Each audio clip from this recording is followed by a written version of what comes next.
Normal కన్నా కూడా కొంచెం ఎక్కువ ఆయిల్ అవసరం అవుతుంది.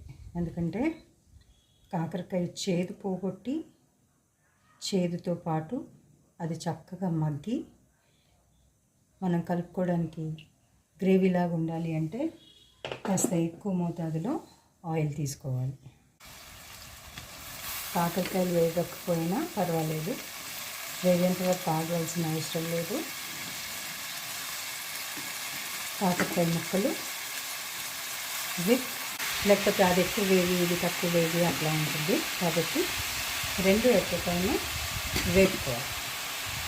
అండ్ దీన్ని హై ఫ్లేమ్లోనే ఎక్కువసేపు పెట్టుకోవాలి. ఫ్రై అయ్యేంత వరకు 2 నిమిషాలకు ఒకసారి తిప్పుకుంటూనే ఉండాలి.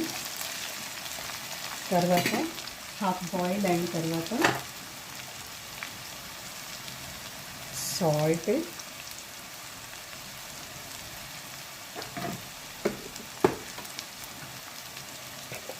పసుపు ఇవి అది అయిన తర్వాత ఈ లోపల ఒక 12 నుంచి 13 వెల్లుల్లి రెబ్బలు కచ్చపక్కగా దంచుకొని దాంట్లో వేసేసుకోవాలి.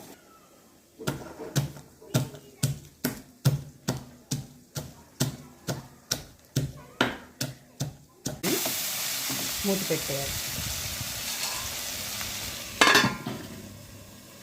ఉల్లిపాయలు వేయంగానే కమ్మటి వాసన వస్తూ ఉంటుంది. వెల్లుల్లిపాయలు ఎప్పుడైతే ఇలా బ్రౌన్గా అవ్వడం మొదలు పెడుతుందో 5 నిమిషాల్లో అయిపోతుంది అనగా జీలకర్ర యాడ్ చేసుకుంటే దీంట్లో గ్యాస్ ఫామ్ అవ్వదు. యాక్చువల్గా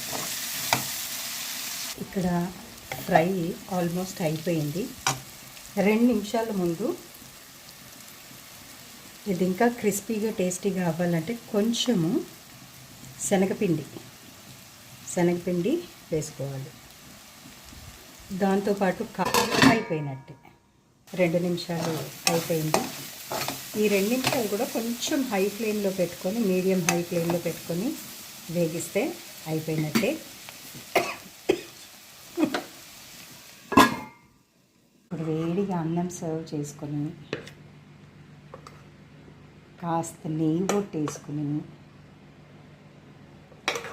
ఈ ఫ్రైని తింటే అబ్బా స్వర్గంలాగా ఉంటుంది.